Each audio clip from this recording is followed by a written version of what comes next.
Got a good one for you today. Coming up next, a conversation with a band that helped carve out an incredible musical movement in the 70s.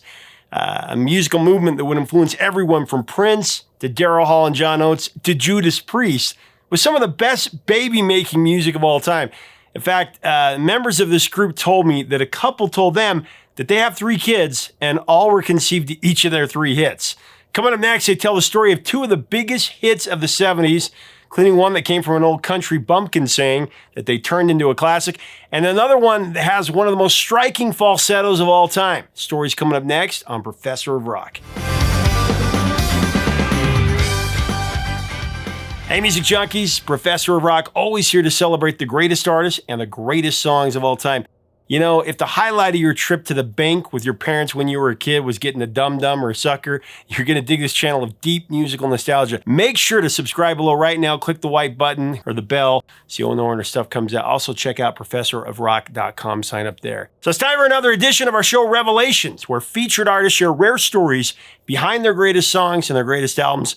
Insight you won't find anywhere else. Today, we have 2 members from a legendary group that were masters of the musical movement of the 70s, iconically known as Philly Soul. Ariane Love and Herb Merle from the Stylistics, whose trademark songs like You Are Everything, And everything You Make Me Feel Brand New, you make me feel brand new. and Betcha By Golly Wow are the hallmarks of baby-making music for sure. They have some really funny stories about that coming up, along with stories behind these timeless songs that have ruled pop culture and influenced everyone from Prince to Daryl Hall and John Oates, even Judas Priest. They just put out their first new album in almost 2 decades. It's called Falling in Love with My Girl, collaborating with Shania Twain, Ronnie Wood, Gene Simmons, Billy F. Gibbons, the Elton John Band, Steve Lukather, Bill Champlin, Tower of Power, and more. So let's get into the interview. You're going to like this one. Let's talk about your self-titled debut. One of the best debut albums by a group ever, for my money. I mean, so many great songs. But, you know, starting with You Are Everything. One of the most beautiful songs ever. Timeless quality to it. It still sounds as good today as it did the day it came out.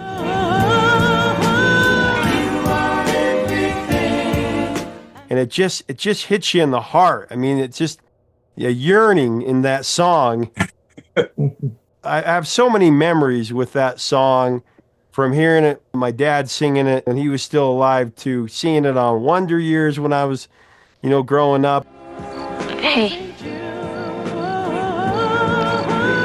And, falling in love and having that be the song of my heart for my now wife, so. Right. And I know I'm just like everybody else out there that has that relationship with that song, but written by Tom Bell and Linda Creed, released a single in 71, of course, reaching number 9 on the Billboard Hot 100, number 10 on the R&B chart, number 24 on the Easy Listening chart. It was a triple threat. I mean, it was on 3 different charts, so just giving it the props that it deserves, but sold over 1 million copies and your first gold record. Tell me about how that song came together, how you got hooked up with Tom Bell, and your thoughts on You Are Everything. After You're a Big Girl Now,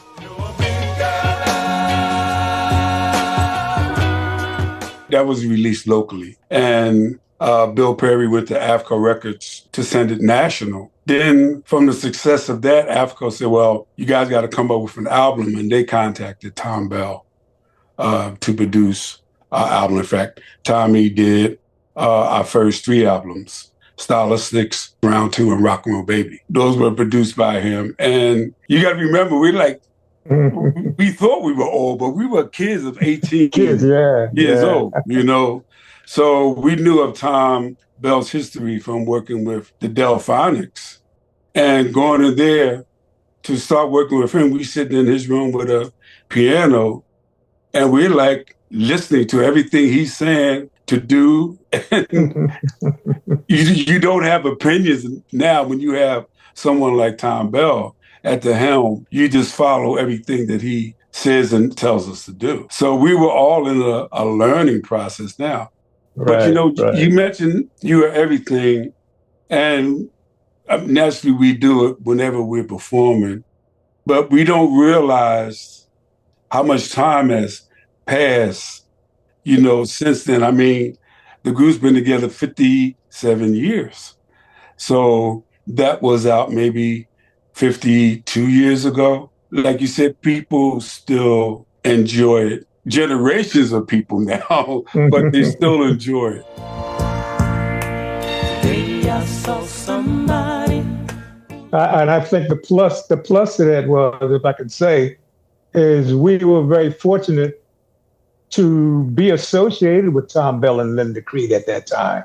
And Tom took a sound that was there in the tenor of Russell Tompkins. As she turned the corner, I called out your name. And that marriage with Tom Bell and Linda Creed, it worked. And even though we were getting hit songs, they were coming back to back to back. And I think, like Aaron was saying, we were young, so we was at that learning stage, because as the songs were coming out, we were just putting them in the show and doing it, and the people was loving them. You was going back to Stop, Look, and Listen. Look, listen to your heart, yeah. Betcha By Golly Wow. Betcha by golly wow. You're the one. You everything, and Everything is you. Oh, you are. and when it hit, You Make Me Feel Brand New, that just took it over the top. You make me feel brand new. And I think it all started settling in mind-wise then. And you still, 18 and traveling the States. I've been out of Philadelphia, but never down south. Luckily, the agency that we signed with, Universal Attraction, Jack Bart, who's still our manager to today, his father is or was Ben Bart, and Ben Bart was James Brown manager. So James Brown was being booked by the same agency, and they had us on the show with James Brown opening the show. So traveling that way, we had a little jitney bus with a trailer behind it, going up and down the highway, still not thinking that it was hard or a struggle. We were just young kids doing what they wanted to do, going up and down the road, opening for James Brown. And he was really instrumental in our songs getting a lot of play like they did, because we were working coliseums with him, 12 and 15,000 seaters, so he was very instrumental in our stuff getting out there. Oh, yeah. And just adding to what Aaron was saying, that impact, because I think in the beginning with him, we did about 46 one-nighters. Yeah. All across the country. Yes. you know what I mean? That. To be with James Brown, one of the greatest ever, to be able to kind of be at his knee, in that time. Wow. Yeah, so the exposure that we got working with him, like Aaron said, all across the country was a big, big thing. You know what I mean? You probably learned a lot night after night seeing him perform, because Oh, my God. Yeah. Oh, yeah. But it's funny, when we first went there, he gave us 20 minutes. Mm-hmm. Then I guess he was getting upset with the response from the audience. He cut us down to 15 minutes. Then he cut us down to 10 minutes. And Brown, well, everybody else called him Mr. Brown, but for some reason we always called him James. And he may have told other people that he didn't appreciate it, but he always treated us nicely and didn't say, call me Mr. Brown or anything like that. He just went along with it. But it was, we would be broke down on the side of the road, and we see his tour bus go zoom right on by us. So it was an experience. He wasn't on the bus either. He was in his jet. And working with him, we got a big shot in the arm when we did a week with him at the Apollo Theater in New York. Yeah, and that was a big one. Yeah, that was the big one. You know what I mean? And with the prestige that the Apollo holds for all the entertainers that have been through the years, and for us to not only be there, but be opening the show for James Brown, that was a big thing for us. You make me Well, I mean, the truth of the matter is James Brown had so many hits, but man, you guys had 3 or 4 songs that are right there with the greatest of all time that we still hear every day on the radio. They're the songs that parents have passed down to their children and will continue to be passed down. Especially You Were Everything. Ariane, you sang the harmony with Russell. When you hear those opening lyrics, man, it just hits you here, I saw somebody who looked just like you. Tell me about when you first heard that. I mean, I'm sure you kept hearing it because it was making its way up the charts and recording that. Yeah, like Herb said, Tommy zeroed in on Russell's voice on that whole album, basically. And when they came to me and said, "Okay, well, you're sharing a lead with a harmony part," and I was just glad to be singing a lead on a record. And till today, it's funny, the response, like you said, is generation and generations that have been kind of like raised on our music. And I tell a joke when we're setting up this medley portion of the show, and I go into the talk about our music affecting lives all over the world, not only here in the U.S., but in countries around the world, like Japan, England. And then I said, and a couple came up to us and said that they have 3 children and each of them were conceived on one of our songs. That's pretty good when you know that you're involved in helping people make babies. That's pretty good. Your songs added to the population. Well, the song appeared in 2 episodes of Wonder Years. Hi. Been used in The King of Queens, The Ringer. I mean, there's been so much pop culture that's used the song. But, what makes a song great is when other artists want to cover it because your version was so phenomenal. Like Marvin Gaye and Diana Ross.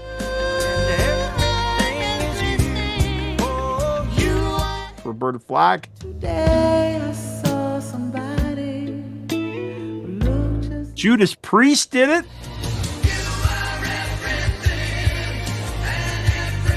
Daryl Hall and John Oates. everything.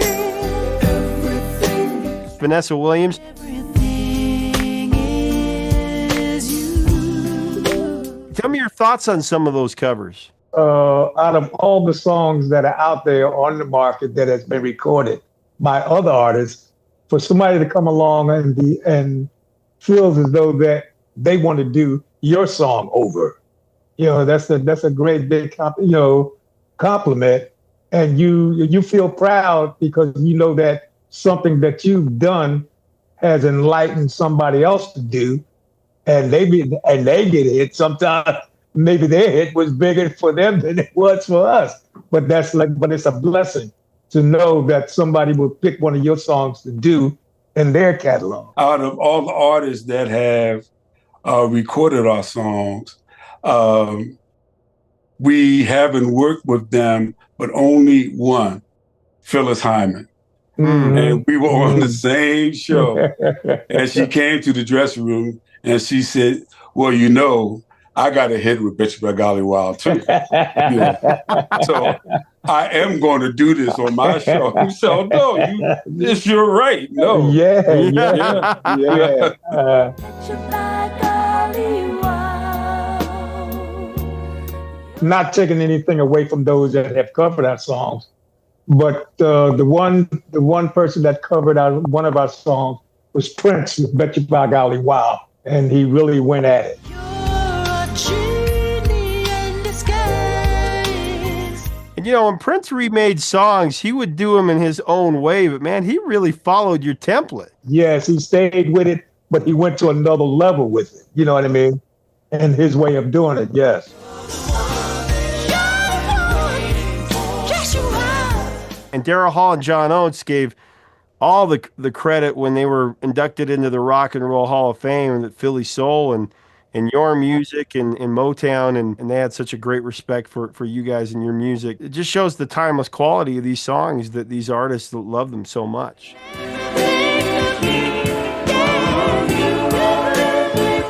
Let's talk about Betcha By Golly Wow, your second Tom Bell, Linda Creed.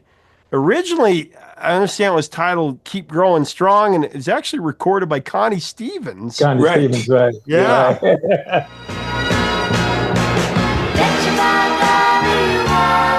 Back in 1970 under the Bell label, but you guys, made it the hit under its better known title, obviously. There's a spark of magic in your eye. It went even higher than You Were Everything. It went to number 3 on the Hot 100, went to number 2 on the R&B charts, number 13 in the UK. It sold 1 million, your second straight million seller, another gold record.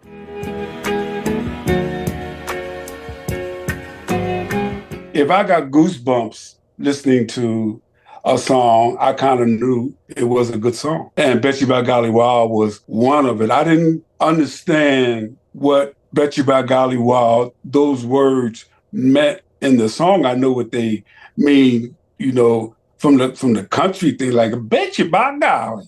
Yeah. I knew that aspect, but I tried to listen to it.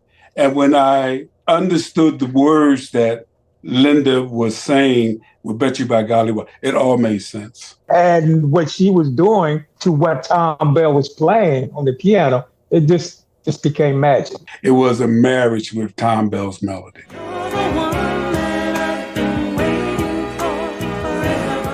Betcha By Golly Wow, you know what I mean? And made that work. Yeah, it became a phrase in the lexicon.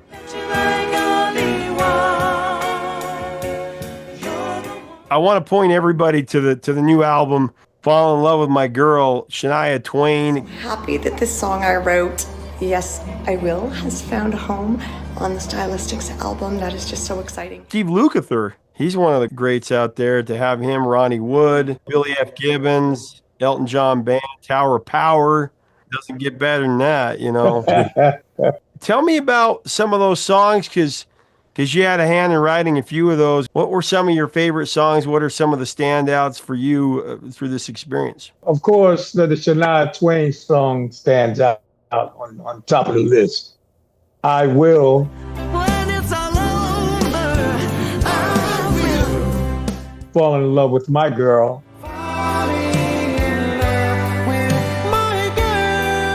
The songs that we did, they all had a special way of touching. And as you go through recording, you say, oh man, this is the one right here. But then you record another and say, oh, whoa, what about this right here? So it was like an elevator ride in recording the song. I'm in love. So excited about the new record. I hope to be able to see one of the shows here. You got to have great songs to be able to last this long. And so I want to tell you guys. That's true too. Thank you so much for this interview, but thank you so much for the music, Herb and Ariane. I was just amazed at your knowledge. You're so knowledgeable about everything. Do you by any chance put out a book? Because you mentioned some facts that if I did remember, I don't remember now. Every record that you mentioned of ours, you charted it for us. Mm-hmm. I totally forgot all that. You're blessed. You are blessed because, I mean, you can rattle stuff off like Aaron's saying. It's like you got a encyclopedia in your head. Yeah. Well, thanks for having us. Thank you for having us. Yes. Make sure to get the Stylistics' new album right up here at the link or the description below. Leave us a comment about this song or these songs in this group. I love Philly soul. I was raised on it. I know you probably were too. Share your memories. Let's have a great celebration of this movement. If you like our content, we invite you to subscribe. We'd love to have you as part of our community. Until next time, 3 chords and the truth, my friends.